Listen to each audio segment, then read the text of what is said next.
Hey guys, and welcome back to another video. Today, we're doing something that does not involve a Land Cruiser. G'day guys, this is my mate Ben, and today we're going to be putting a 2-inch body lift in his Hilux. This is my 2014 3-litre Hilux. The reason I'm going for a body lift is I've already got a 2-inch suspension in it, so I want a bigger to get an offset. He really just wanted to make it harder to get into. It is.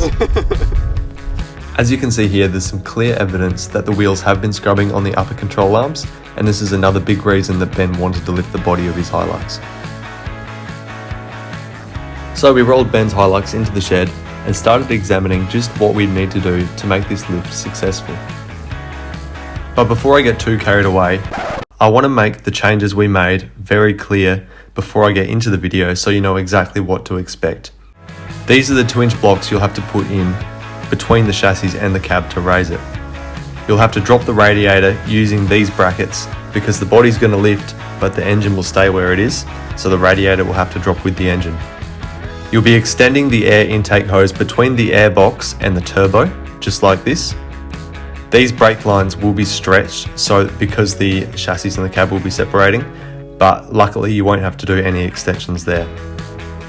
And finally, a 2-inch body lift is just enough that the steering shaft isn't going to reach, so you'll have to put an extension in this. The body lift kit that Ben decided to go with was a Vmn Body Lift Kit. Now the reason that he decided to go with this kit is because it includes everything from spacers to bolts to brackets to the steering shaft extension. Everything that you'll need for this body lift process is included in this kit. After you've disconnected the battery terminals, the first thing you want to do is remove that front grill.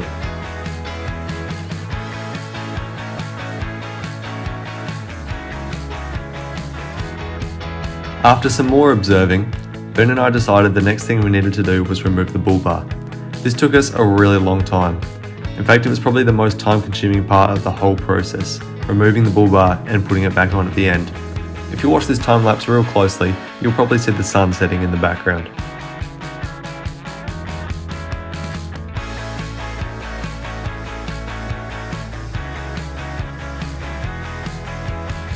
Now I just want to clarify also that the only reason it took us so long to get this bull bar off is because a lot of the bolts were very much rusted in, almost welded in with rust, some of them were. So once again, if you've got a newer vehicle, this process won't take as long as it did for us here.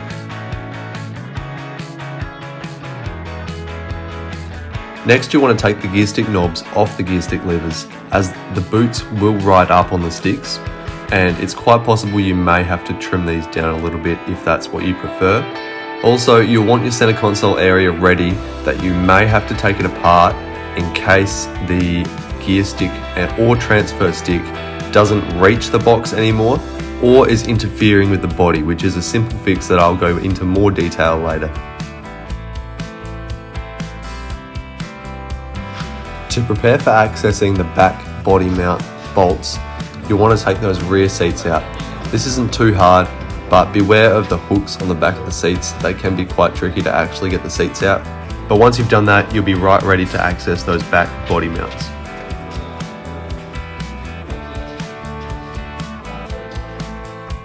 Now when you're ready to put those body blocks in, you want to take out all the body bolts on the side that you're going to jack up first and unscrew the nuts on the other side so that they're on their last few threads.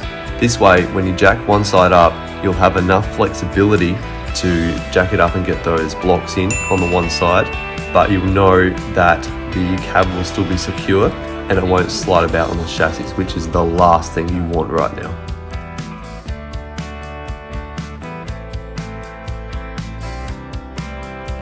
Then you can go ahead and jack one side up enough so that the other person can slip those body blocks in, or yourself if you're doing this by yourself. And then once you've got them in and the bolts back down through them, you can go ahead and slowly let it down. Be sure to keep a close eye on those brake line coils as you're doing this.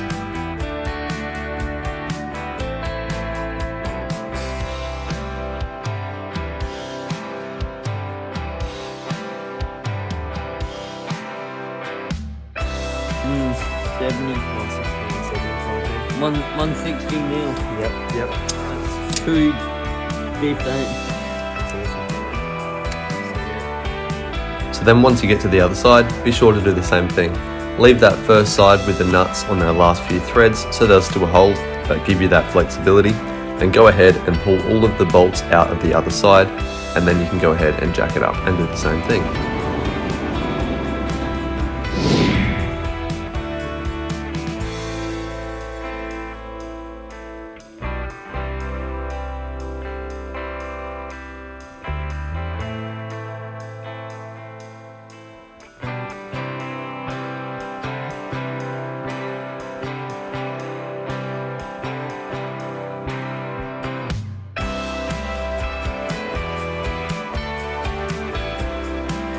And then of course, it's just a matter of tightening all of those nuts up.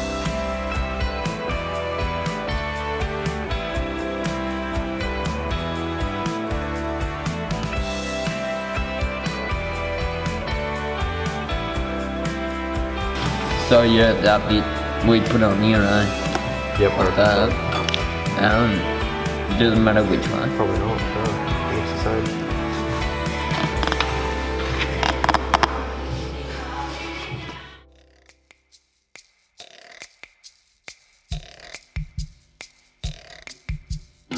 As you can see here, the extension for the air intake hose just goes on the bottom, on the turbo side here, like so, and then pretty simply just slots back on.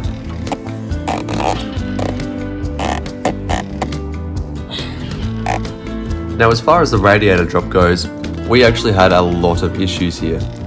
First being that we couldn't drop this before we did the lift, like the instructions said, and this was because underneath the radiator actually sat a bit of a chassis cross rail, so there was no way that we could drop that beforehand. So basically what we had to do was disconnect everything off the radiator, including the fan shroud, and keep a close eye on that as we did the lift, being very careful not to damage anything. And then once we'd done the lift, the radiator was already in place, and we had to put the brackets in afterwards, which was an absolute nightmare to line up. So yeah, we had to be a little bit tricky here and do this not in the correct order. And it's quite obvious why they wanted you to drop this before you did the lift, because that would have been so much easier. But unfortunately, that's not how we did it. But we did make do eventually, and we got everything in place in the end. So the final adjustment that needed to be made was the steering shaft extension. The concept of this is very simple. It's just a matter of taking that first sleeve off and slipping in the extension in the kit, making sure to get everything lined up absolutely perfectly. They're actually slotted splines with a flat side on top. The flat side has to match up with the bolts for obvious reasons, so that it doesn't scrape against the splines. So once you've got that sorted, it is pretty easy just to slip that in, and that is all the adjustments done.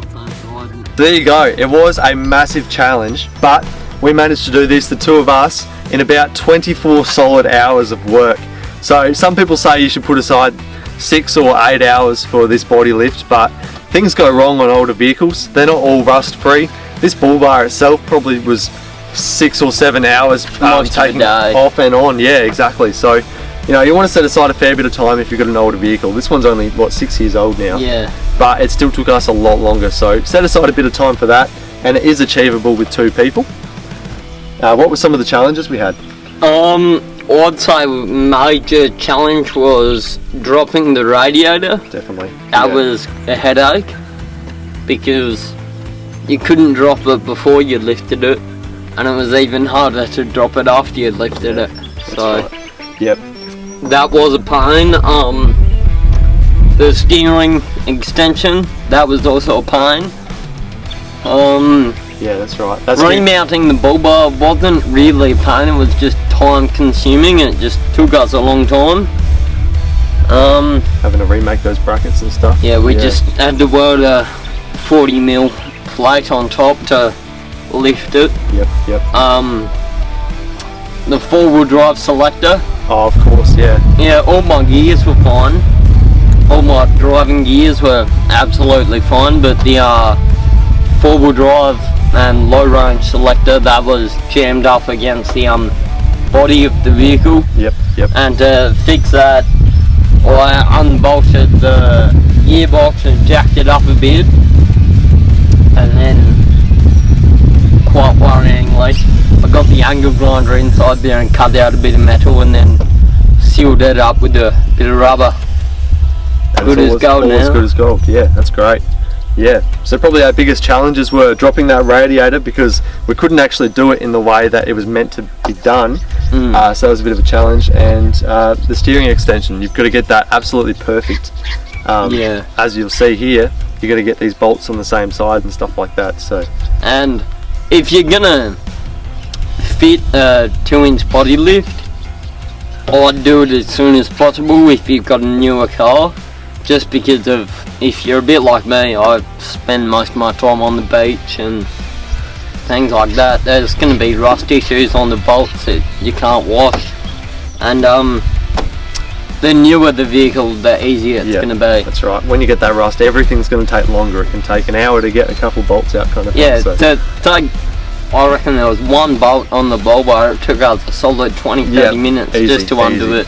So yeah, they were the only big challenges. Apart from that, it's all achievable with 2 people and a bit of patience. But yeah. And one thing that's not mentioned, I was given a 20-page instruction booklet about how to fit this Vmn Body Kit. One thing that wasn't mentioned was the boosting brake line. That was working fine. I probably drove 100k on it, and then it pulled out. So if you're going to do this lift, keep that in mind. It may not be an issue. I've never heard of it being an issue, but I'm just going to get a bit of pipe that's 2 inches longer to fit on there, and then it'll be sweet. Yeah, no, essentially you're lifting the whole cab off the chassis, so everything that goes between that is going to be stretched, and if it's not long enough, it's probably going to cause issues. So be sure to check all that when you do this. So there you have it. Hope this video was helpful for you today, and yeah, if you have any questions, be sure to leave a comment there, or find me on Instagram, or I'll drop Ben's Instagram in the description as well. Go and follow him. He does some pretty cool stuff with this Lux. So yeah, as always, thanks for watching, and I'll see you in the next video. Cool, cheers.